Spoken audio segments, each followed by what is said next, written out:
Welcome back to Edupedia World. Last lecture we finished discussing about heat and calorimetry, so today we'll start a new topic of discussion. Today we'll be discussing about the phenomena called as refraction, and we'll take the special case of refraction at plane surfaces. Okay, so we'll understand what refraction is, the definition of it, what physically it signifies. We'll understand what optical density is, because optical density is pivotal in understanding why refraction takes place. Then we'll see several scenarios of refraction at a plane surface. So let us get started with today's lecture about refraction. Light travels in different mediums at different speed. So light under vacuum is traveling at 3 into 10 to the power 8 meter per second.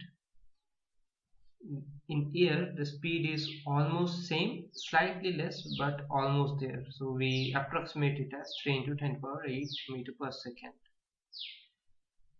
In water it travels somewhere around 2.25 into 10 to the power 8 meter per second, and in air rather glass, it travels at around 2 into 10 to the power 8 meter per second. So we see that light travels at different speed in different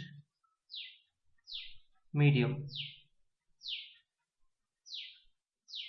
Now, depending on what the speed of light is in a medium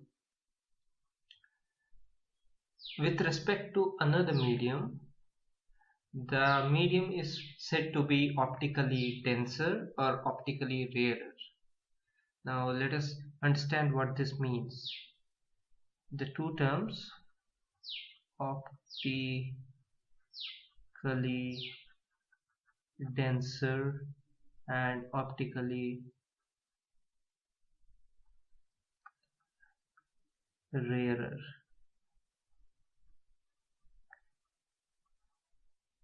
If the speed of light is less in a medium compared to another medium, then the medium in which the speed of light is less is said to be optically denser than in the other medium, and the medium which has speed of light greater than a different medium we are comparing it with, then that medium which has a speed of light greater is said to be optically rarer medium. So optically rarer medium are those mediums in which the speed of light is higher. Optically denser are those in which the speed of light is slower. With this background, we'll start discussing about refraction. The important take-home concept from here is that light travels at different speed in different medium, and optically denser mediums have slower speed of light. Optically rare medium has greater speed of light. An example would be glass is optically denser than water, and also water is optically denser than air. Okay, now let us start understanding refraction of light. To understand that,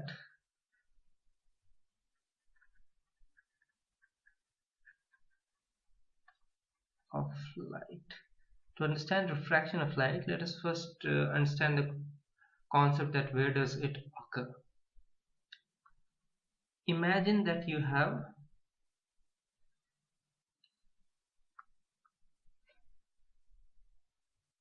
two different mediums. Let's say this is medium 1, this is medium 2. For sake of understanding, let's call it air, and let's say this is water. Okay, now if a ray of light strikes A ray of light will go in a straight path in a particular medium. This is a straight line, pardon my drawing. And whenever it strikes a surface, two phenomena will be taking place. If this were a perfectly silvered surface, then the whole light would have been reflected back. It would have followed the laws of reflection, and this ray of light would have gone like this as per reflection laws. But since this is an interface between two different mediums, optically transparent mediums, what will happen is that a part of the light, a part of it will be reflected as per the laws of reflection, but another part of it will be transmitted, but not just transmitted as in it will not just go through as in a straight line, rather it will be what is called as refracted. So what will happen, let me draw with a different color. What will happen is the direction of the light will change from the original path. Okay, so the light was initially coming like this. Now it no longer goes in this path, rather it has bent away from the original path of its motion. This phenomena of change in the direction of path of light when going from one optically transparent medium to another optically transparent medium is known as the phenomena of refraction. So let me write it down.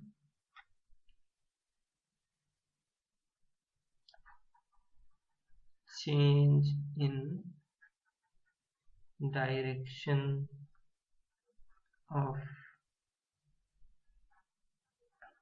path of light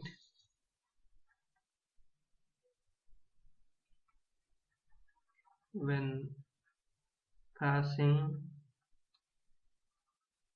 from one medium, by one medium I mean optically transparent medium, to another medium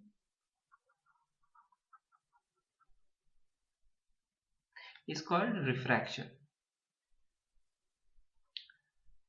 Now you might ask me that why is it that light has to be bent towards the normal? This is the normal line, the perpendicular to the surface. Why is it that the light has to bend towards the normal? Why not the path changes such that the light bends away from the normal? And what is it that determines the exact amount of bending away? Like, is it 5 degrees, is it 10 degrees, is it 15 degrees, or some other arbitrary value? To understand that, we will have to see further into the lecture. The exact amount of deviation, this is the deviation, the exact amount of deviation away from its straight path is determined by Snell's law.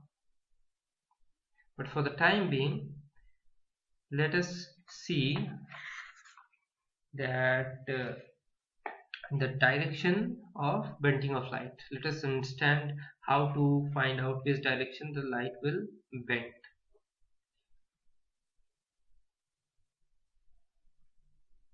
Now the direction in which the light will bend will depend on whether the light is traveling from an optically denser medium to an optically rarer medium, or whether the light is traveling from a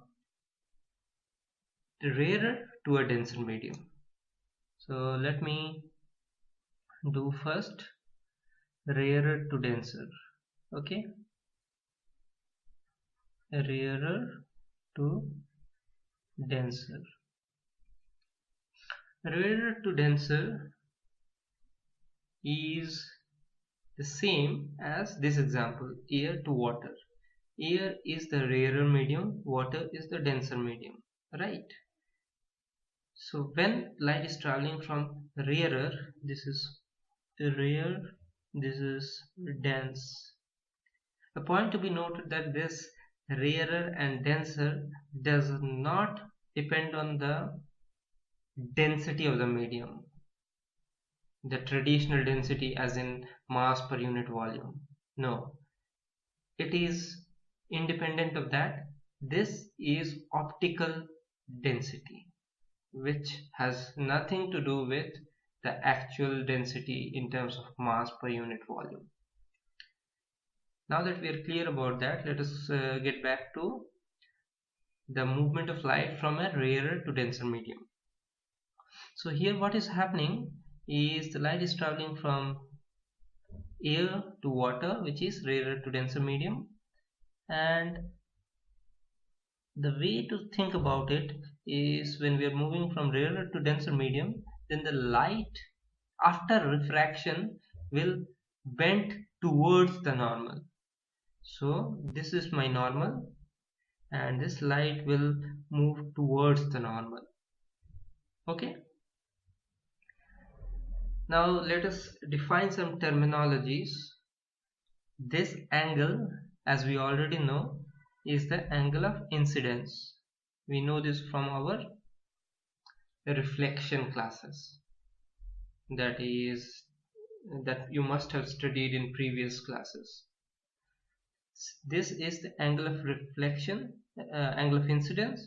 This would have been the angle of reflection, but since here we are focusing on refraction, from now on we'll not consider the partial reflection that is taking place here. We'll only consider the refraction component of it.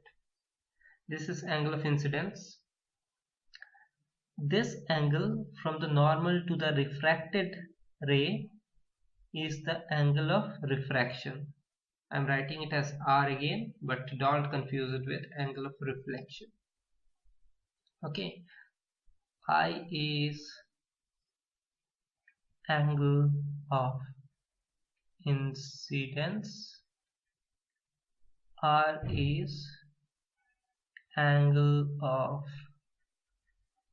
refraction, and this angle, the bending away from the actual path, this was the actual path, so the bending away from the actual path, the amount by which it is bending away is denoted by what is called as delta, and this is termed as deviation. And as we can see, the deviation is mathematically equal to I. This would have been same as this whole angle I, and this is R, so this is I minus R, angle of incidence minus angle of refraction. So deviation is angle of incidence minus angle of refraction in case the light is moving from rarer to denser medium. Now let us see the example where light is moving from denser to rarer medium. Denser to rarer. This is this one. Now for denser to rarer, this will be dense, this is rare, this is how the light is falling, this will be my normal.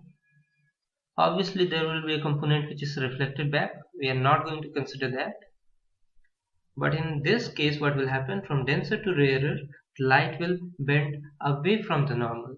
That is the difference. From rare to denser it was towards the normal, denser to rarer it is away from the normal. So this will be something like this, and we know that this would have continued in this path, so there is a deviation. This is my deviation. Okay, this whole angle This whole angle is my angle of refraction. So the angle of refraction is actually larger than angle of incidence now, right? Because it is getting refracted away from the normal. Therefore, in the case of denser to rarer medium, the deviation will not be defined by I minus R. Rather, it will be R minus I, because angle of refraction is more than angle of incidence. Okay, so these are two broad categories under which refraction can fall. Either it is going from a rarer to denser medium, or it can be going from a denser to rarer medium. We know now what the light will behave like in both scenarios. Now there is a third scenario that can exist, in which what is happening is that the ray of light is actually falling perpendicular to the surface. Okay, I'm drawing it here. So what is happening is the light is getting incidented at the interface, and this can be rare compared to this, or this can be denser compared to this. So this is a special case which I am discussing here for either the light going from rare to denser or denser to rare, doesn't matter, but the main key point is that the light falls perpendicular to the surface, and when that happens, the only thing you will be able to see is the light passes undeviated. There is no hint of refraction whatsoever. But in fact, there is refraction taking place. Refraction is there. Why? Because it is changing mediums, right? But there is no visible change in the path, because there is no change. See, whenever there is a perpendicular incidence, refraction takes place without the deviation of the path, right? So this is a special case when we have incidence at 90 degree, and the light will just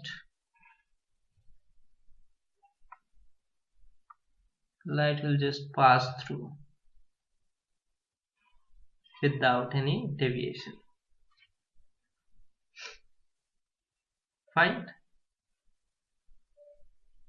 Now let us understand why the refraction actually takes place. What is the reason behind the refraction? As I have discussed initially before starting the discussion about refraction, that the speed of light in different mediums is different, and depending on that we say whether the medium is rarer or denser. Now we see that depending on whether the medium is rare or dense, the light is bending either towards or away, right? So it is absolutely correct to state that refraction phenomena takes place because there is a change of speed between different mediums, right? A rarer medium has faster speed of light, a denser medium has a slower speed of light, and that change of speed in different medium actually causes the refraction of light.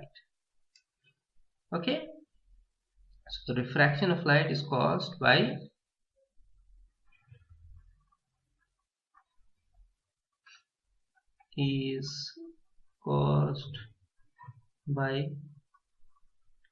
change of speed of light in different medium. Now you might ask me that what is it about change of speed of light that is actually causing the refraction? Fair enough, it's actually a very important question, but the important thing is that For the time being, we cannot understand it with our knowledge of grade 10 physics. It's beyond the scope for the time being, but in once you study physics in class 11th, and in those chapters of light, you will come to know the exact reason why the change of speed of light is supposed to cause diffraction. For the time being, it's sufficient for you to know that the change of speed of light will cause diffraction. Okay, in the next class we'll see about the laws of refraction. Those are laws. There are certain laws defining refraction, similar to there were laws governing the reflection of light. We'll also see the Snell's law, which we shortly talked about in today's lecture. We'll understand the relation between the speed of light mathematics and the different mediums mathematically. We'll also see what the reversibility principle states. So that's all for today's lecture. Have a great day. See you in the next lecture.